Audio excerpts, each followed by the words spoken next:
Bonjour et bienvenue à l'édition. Ce jour, nous allons nous entretenir sur le thème « Il est fidèle ».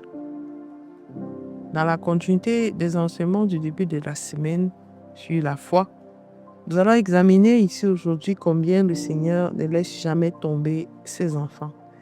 Et le passage est tiré du livre d'Exode au chapitre 3, verset 17, il est écrit « Et j'ai dit, je vous ferai monter de l'Égypte où vous souffrez, dans le pays des Cananéens, des Hétiens, des Amoréens, des Phérésiens, des Éviens et des Jubésiens, dans un pays où coule le lait et le miel. » Bien auparavant, dans le livre de Genèse, le Seigneur avait déjà fait ses promesses à Abraham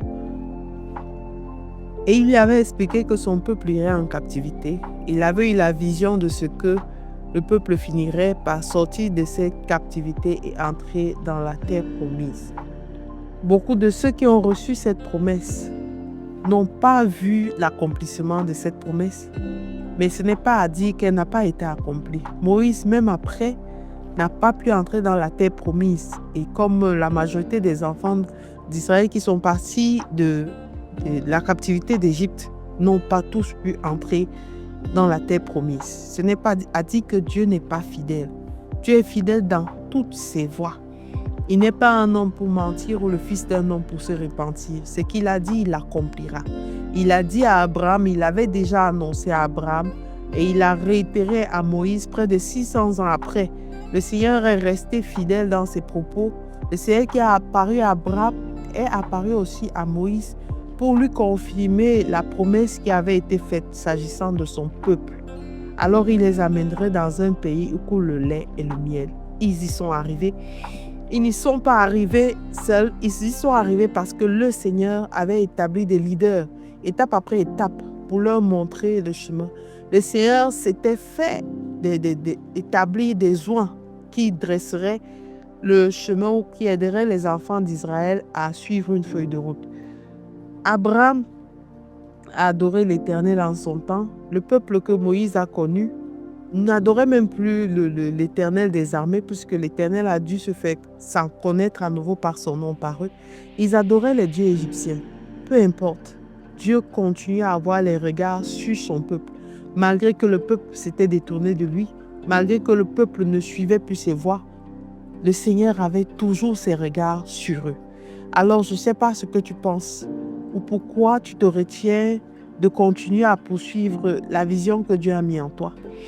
Il n'y a pas une faute, il n'y a pas un péché, il n'y a pas une impureté, il n'y a pas une iniquité que le Seigneur ne puisse ôter, laver, justifier. Il est celui-là qui reste fidèle dans toutes ses voies. Nous ne sommes pas souvent fidèles. Nous lui faisons tellement de fois des infidélités.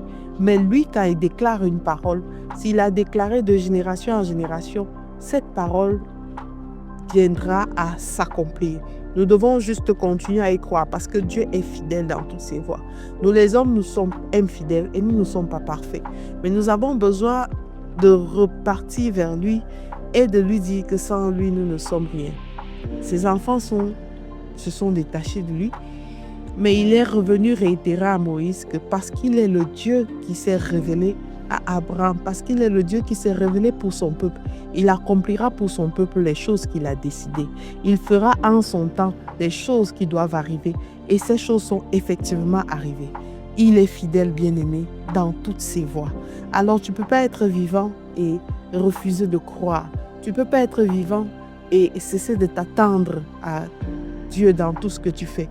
Tu ne peux pas dire que tu es un enfant de Dieu, mais tu as décidé de limiter Dieu dans certains aspects ou dans d'autres. Le Seigneur est fidèle, il a annoncé et la chose se réalisera.